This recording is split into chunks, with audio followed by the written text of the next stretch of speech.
Good afternoon, members of the media, wider viewing and listening public of Trinidad and Tobago. Welcome to this week's post-cabinet media conference. I have with me two of my colleagues here this afternoon, the Honourable Shamfa Cudjoe, Member of Parliament for Tobago West, who is also our Minister of Sport and Youth Affairs, and then Senator Rohan Sinanan, who is Minister of Works and Transport. And I'll ask that Minister Cudjoe, who is our MP for Tobago West, start off here this afternoon. Thanks. Good afternoon, everyone.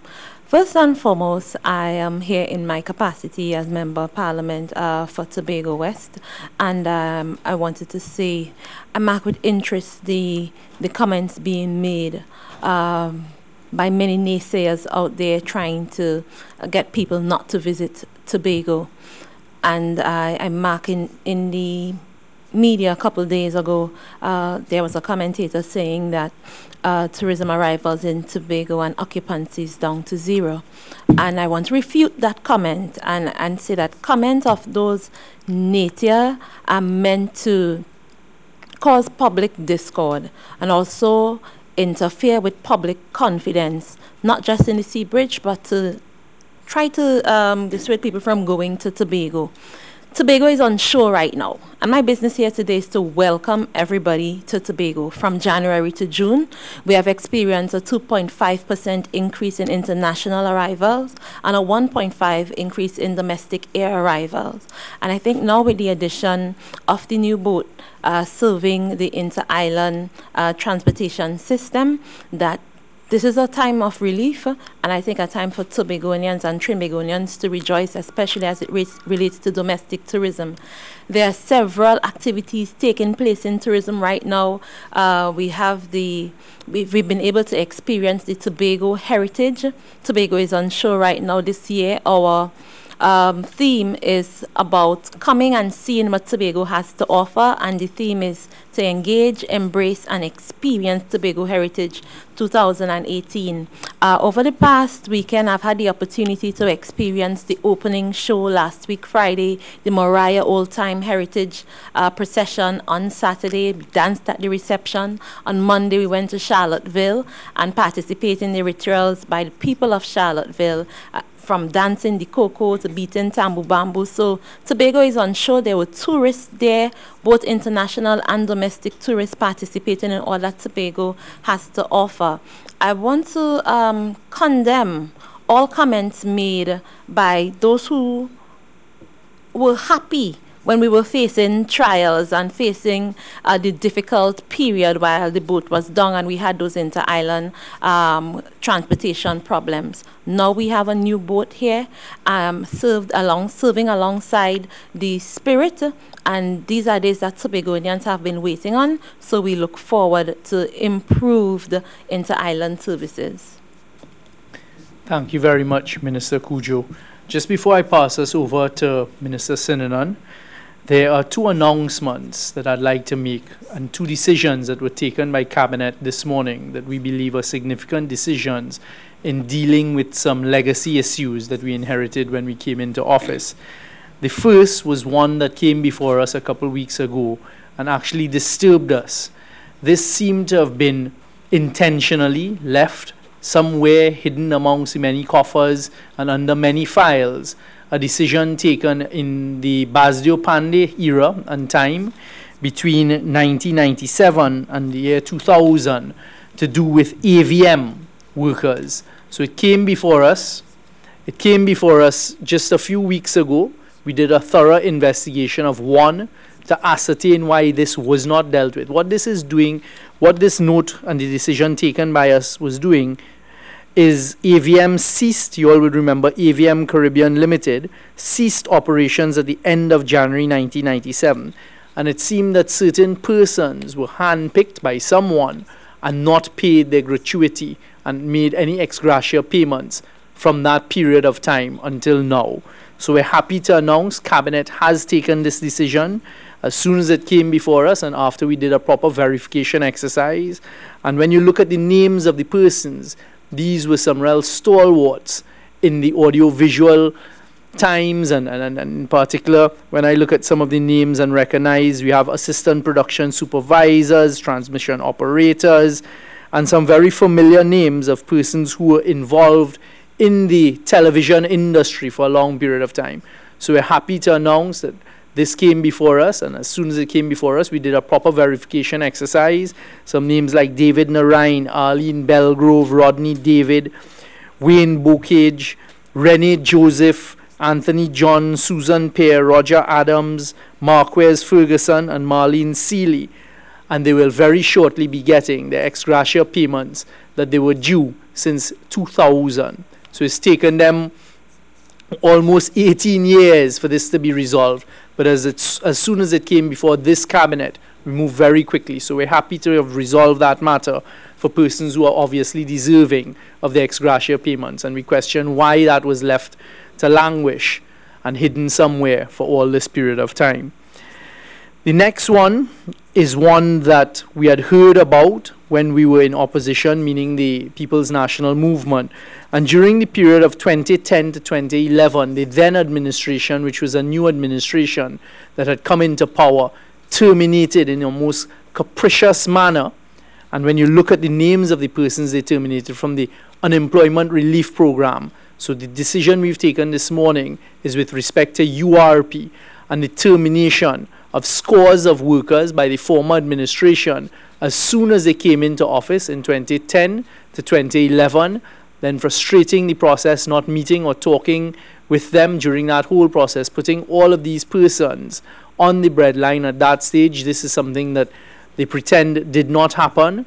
So this is scores of URP workers that were terminated by the UNC administration, the People's Partnership Administration, as they like to call themselves, between 2010 and 2011.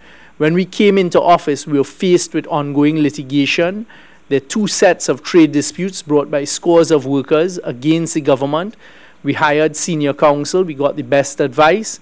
We didn't just go and settle these matters, even though these are persons who are obviously deserving of having settlement because they were terminated in 2010 to 2011 and no proper reasons given for their termination. They were terminated and other persons were put in place in those spots that they were terminated from during that period. So we're happy to announce today, and this settlement is going to cost us taxpayers, unfortunately, $22.6 million, as I say, scores of URP workers who were terminated between 2010 and 2011. We had hired senior counsel, received senior counsel's advice. We did the best negotiation possible on behalf of the taxpayers. And consent orders were entered in the industrial court on the 5th of July 2018, and we're making all efforts to ensure that these payments, approximately $22.6 million, will be made by the 20th of August of this year. So we're happy as a cabinet today to announce resolution of those two long outstanding matters for persons who it appears were in a most capricious manner by former administrations dismissed and just put out. The government is happy to announce today that cabinet has taken the decision to settle those matters and to do so in the most expeditious manner possible.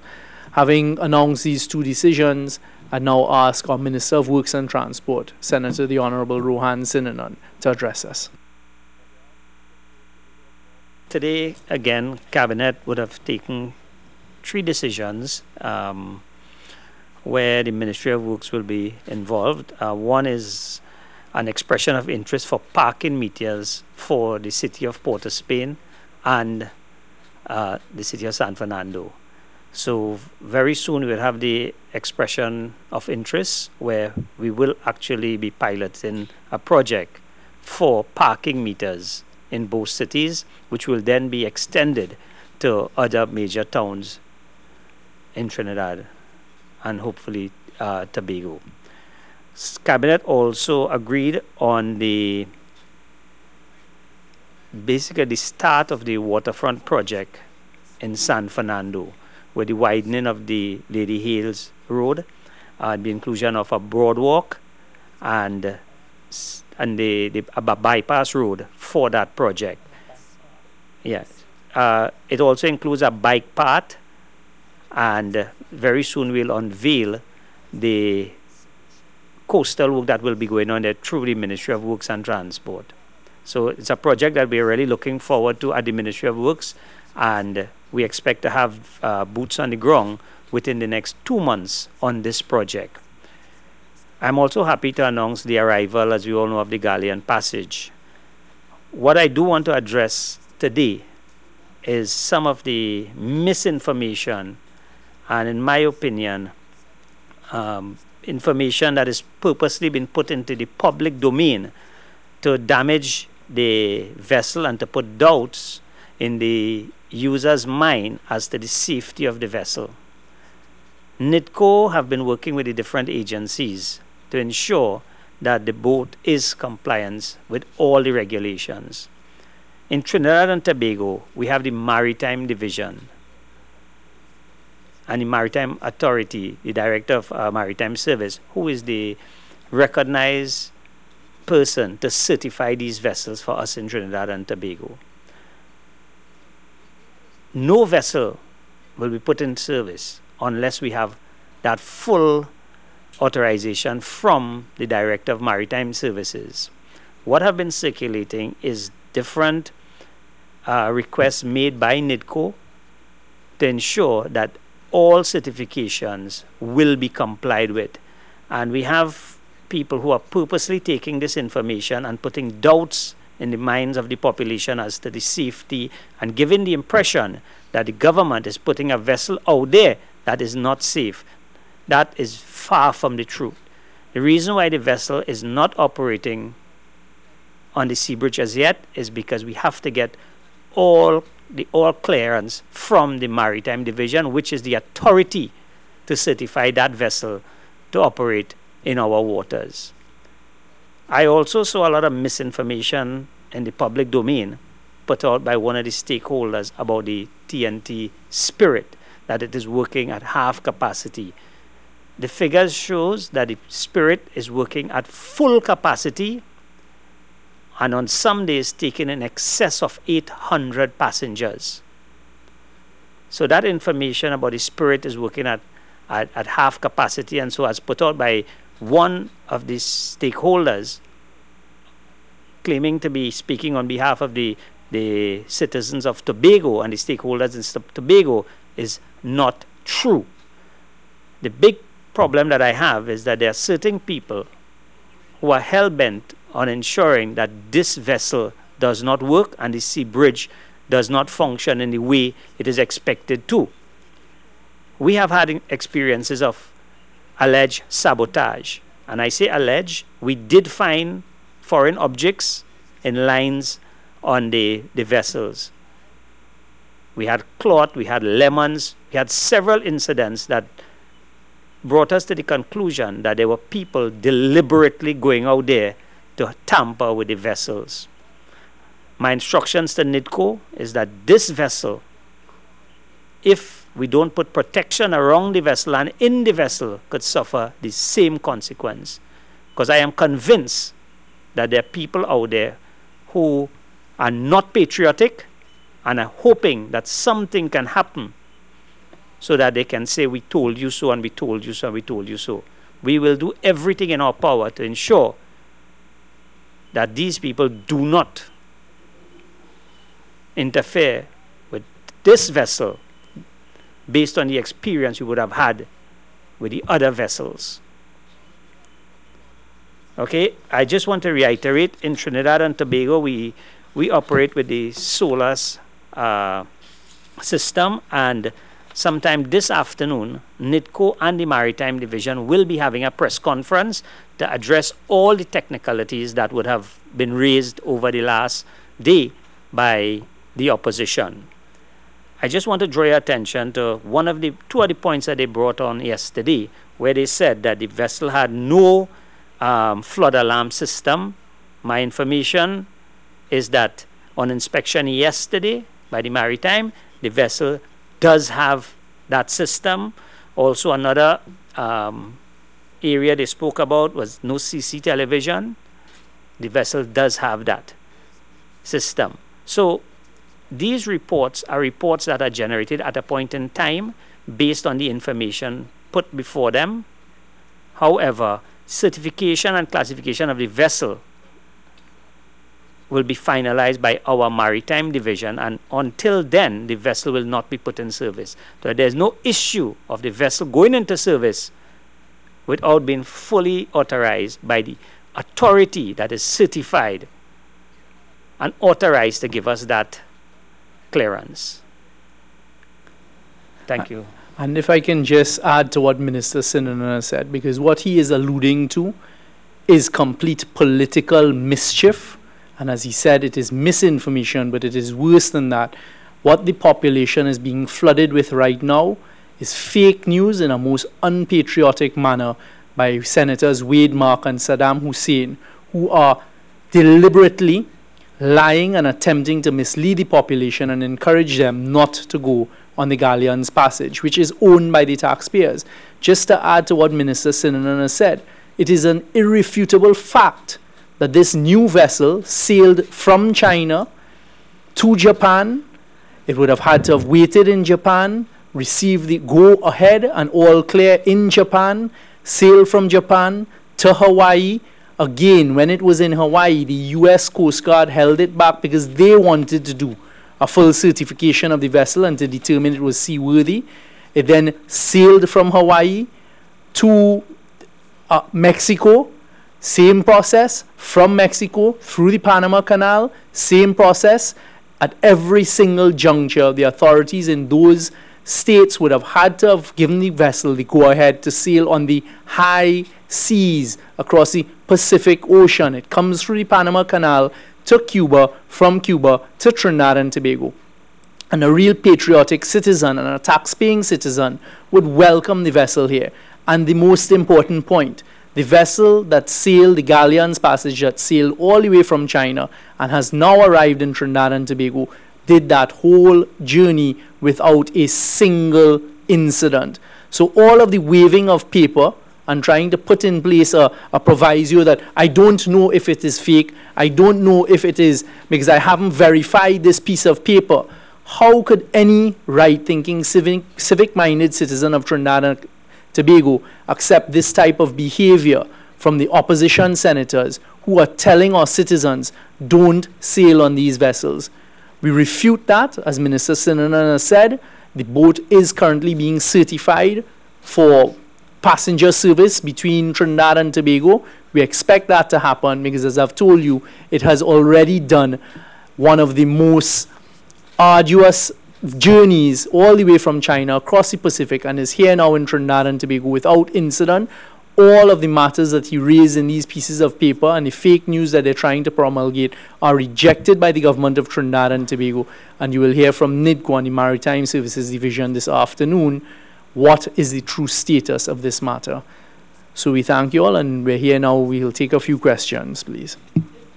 Government prepared to take up the opposition's challenge and have members of the cabinet make that first sailing?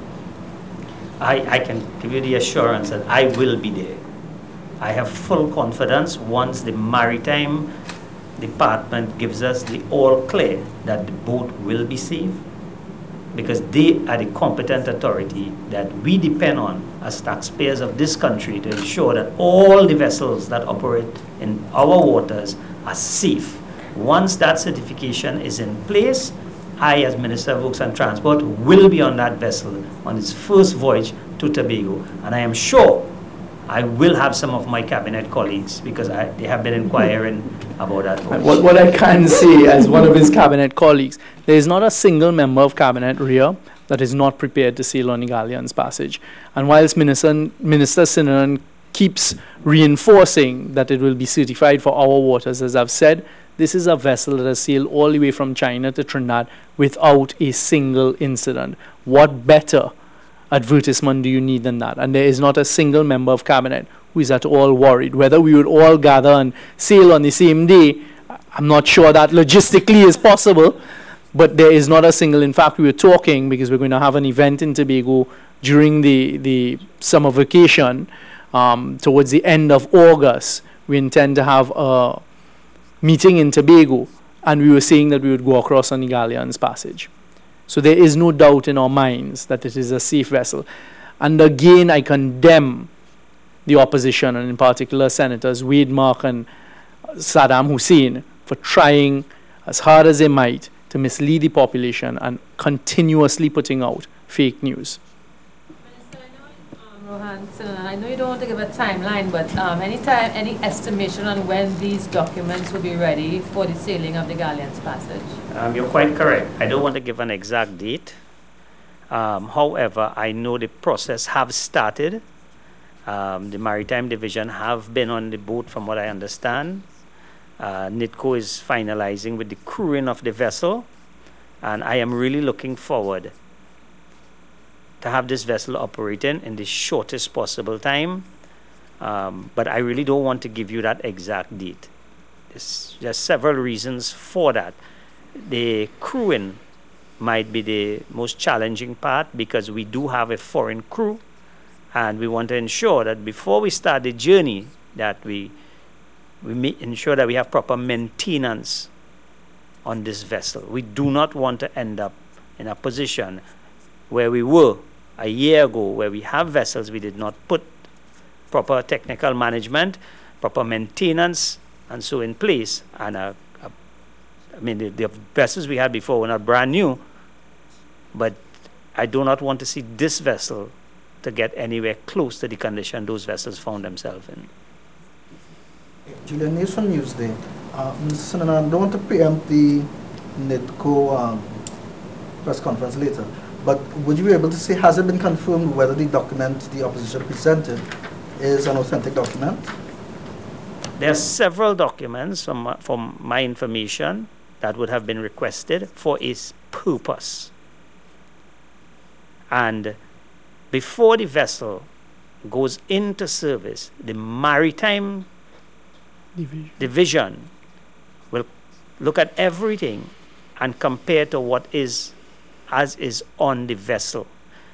Then and only then will we have the certification to operate the vessel. There have been several reports, and the reports are at a time what would have been done prior to that. Then again, what was the information that would have fed? I just spoke about just 2 items that were named in the report yesterday that were not seen on the vessel. Maritime have confirmed, and it was confirmed, that those 2 segments, which are 2 very important, those are 2 major things. One was the fire alarm system. There is a fire alarm system on the vessel. The other one was the CCTV to see the vehicles coming onto the vessel and passengers. Those are on the vessel. So you have to understand what a report is done for, when it was done, and what information was provided. And I'm sure NITCO will deal with that in their press conference. Any other questions? Yeah. About the fear of people attempting sabotage to get the vessel into some difficulty and so on. Do you have a firm system in place to monitor this vessel to prevent such incidents, or what kind of systems? Well, okay, we have asked NITCO to install CCTV cameras. We have actually asked the port to ensure that the security around all our vessels have been beefed up, and there are certain characters that we're looking for, because if you know the negative that are coming, just coming out from a certain sector of people, there are people who feel that if this sea bridge remains in a collapsible position, they have a lot of benefits to be derived.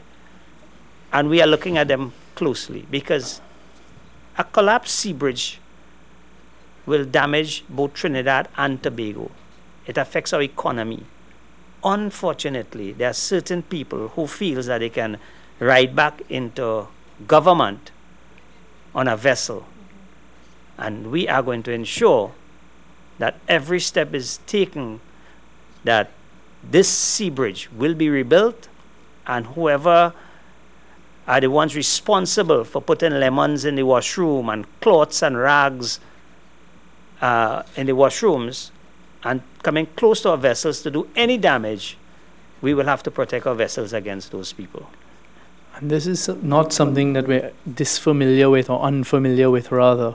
You all will remember with the opening of the Brian Lara Stadium, we also faced similar incidents where persons sought to flood the sewage system, other persons arranged for the passage along the highway and entrance into the Brian Lara Stadium to be blocked, cause traffic jams, to just basically disrupt. And this is the type of unpatriotic behavior that we're discussing and we're referring to. And as a government, and as a responsible government, we will be calling this behavior out in public going forward.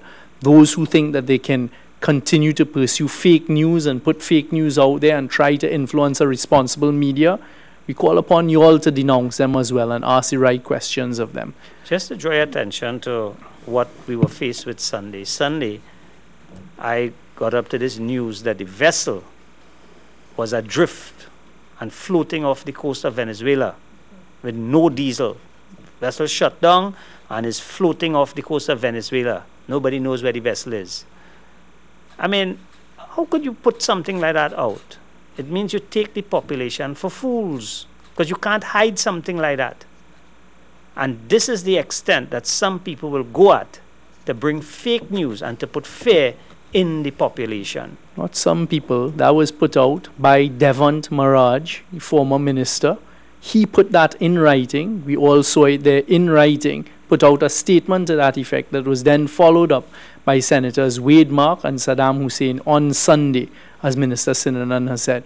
Fake news, lies, political mischief, attempts to mislead a population of Trinidad and Tobago that will not be tolerated by this government. Mr. Young, well, on that topic, something else the opposition senators brought up. Senator Mark said he had some report, a newspaper report out of Venezuela, claiming that it was the Galleons Passage was purchased for $9 million and not $70.4 million. I'm glad that you raised that point.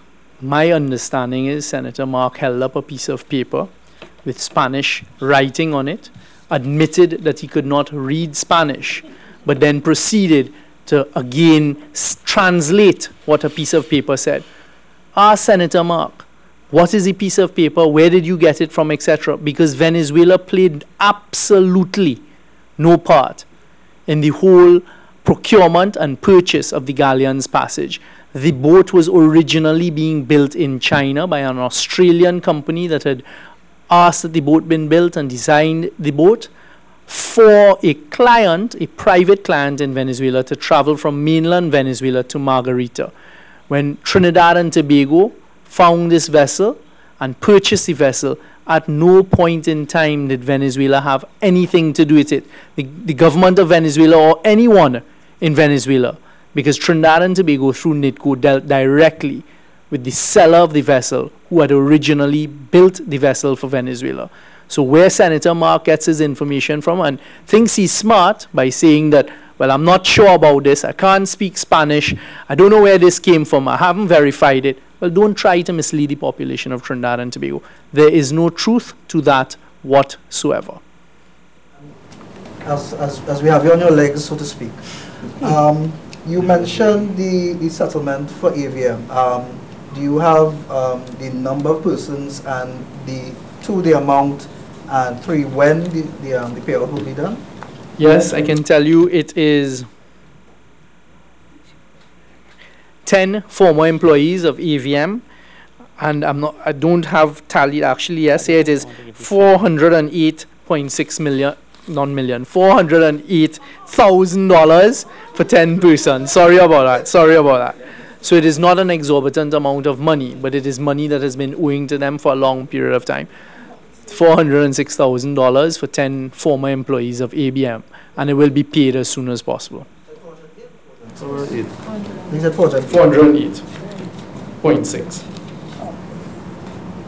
I said as soon as possible. That was specific. Well, I mean, Cabinet has just taken a decision today to confirm it. There's then a process where you have to request the money from the Ministry of Finance, etc. It's being driven from the Office of the Prime Minister. So we will work as quickly as we can to, one, notify the persons that finally they can expect their ex gratia payments, and then how soon we'll be able to make those payments. It's not a large sum of money, so hopefully we'll be able to do it within, I would say, hopefully a month or two. Sinanan, the meter system, would that require legislative reform? Or? Well, it may require some tweaking of the probably Motor Vehicle and Road Traffic Act. However, this is an expression of interest, and once we see what comes out of that, the offer, then we will work with the Attorney General, if required, to have some tweaking of the Motor Vehicle and Road Traffic Act. Estimated cost of the San Fernando waterfront project? Well, okay, this is a project that will be done in phases. The Ministry of Works and Transport would have taken on the road rehabilitation, the widening of the road, the boardwalk, the cycle track, and things like that. Our estimate on that, I'm not too sure, but it's about a It was 100. We approved this morning about $143 million. $43 million, yes. Over 2 budgetary periods. So it will be started in this fiscal year, and it will continue over a 24-month period. Okay. Last again.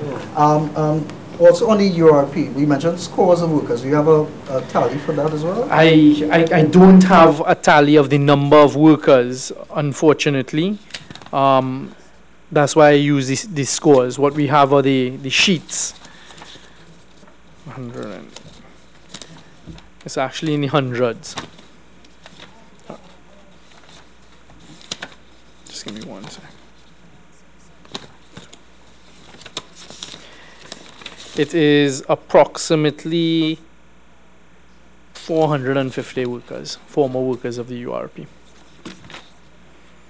All right. Just changing topics briefly there. You know the National Crime Prevention Plan that launched yesterday. I'm just wondering,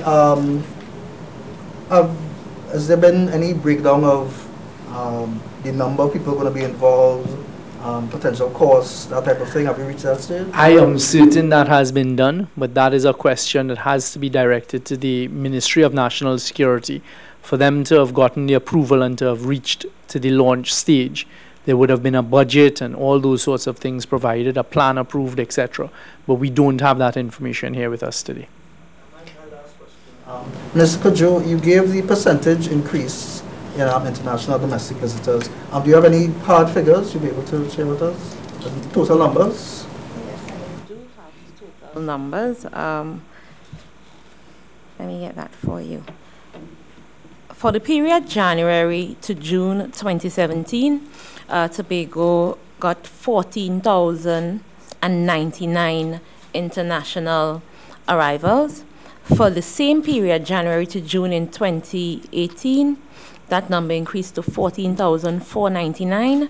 That is a 2.8% increase. For domestic air, we have 236,387 visitors in 2017.